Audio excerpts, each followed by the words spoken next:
we're going to take and put the weight distribution bars on. I first want to take and hook the safety chains up to get them out of the way. Do we do this first? Yeah, but there's a piece I want to show you with the electrical on that, and the electrical I want to do last because it'll be the last part of it. Okay. The safety cables here, the safety chains. We can take and get this one. Put it this way. Yeah, we want to hook them in backwards. You're going to get some conflicting stories about crossing them and all that stuff. I don't believe in it at all, to be quite frank with you. To cross them?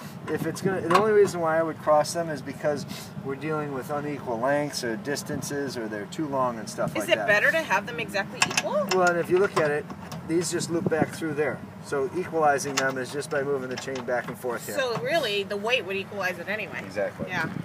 Okay. If they're extraordinarily long, yes, cross them and twist them and stuff like that. But I'm more important to having a nice sag to them and keeping them out of the harm of the torsion bars and all that stuff. Yeah. Okay. So now we don't want to put all the weight down on the trailer, because then we're going to have a larger mouse trap to play with over here. So what I'm going to do is want to take and crank the trailer back up. Back up a little bit. If you want, why don't you put about 10 strokes into that, and that'll get us back up to where you want to go. What we're looking to We do don't is, want our feet under there. it's not going anywhere. Now tell me where I'm trying to get to. You want to get about 1.5 inches to 2 inches past level. Right now you're about 1 inch there. So why don't you put about 3-4 more cranks into it.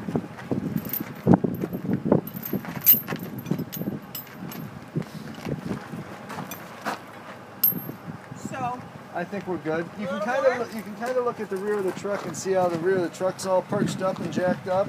Yeah. You're doing that by picking it up on the weight of the trailer. Okay. Yeah. So with that, like that, we'll hand you your torsion bar there. What you want to do is now we're going to do the reverse of it. We want to keep it parallel to the bumper. We want to put the bottom pin in the jaw, and the top pin will fall out of the way for us as soon as we go to put it in there.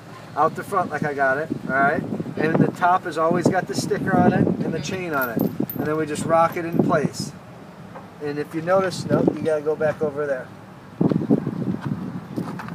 See this? It's got to hit that thing dead Oh, center. I see. I didn't know that. I was trying to avoid it. And then you see that pin will fold up for you, and then all you got to do is fold it down. Now it's Those on? clips right there, all they do is they hold the bar in place. You Okay. can let go of it. It ain't going to go anywhere. Yeah. If anything, it's just going to swing back towards the trailer. Right. Okay? Now what we're going to do Get this thing. is we're going to determine that the chain is straight on the trailer, and when we hold the chain up, we want to make sure that it's as straight as possible. If we hang an odd number of links, 1, 3, or 5, we can keep the chain straight. If we hang an even number of links, 2, 4, 6, we got to turn the chain just a quarter of a turn.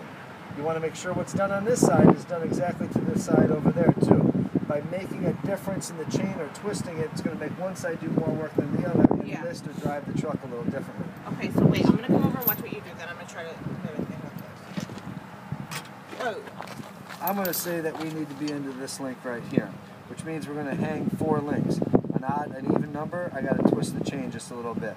So I'm going to take the clip out of here. I'm going to pull the bracket down. Because we got the weight up off of it, I should be able to just do this with my hand.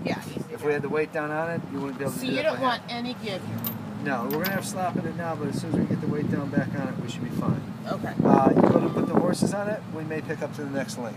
Okay? Or you get this thing loaded. So after you load, you check this again? Yeah. What we're looking for is once everything's done, truck and trailer nice and level.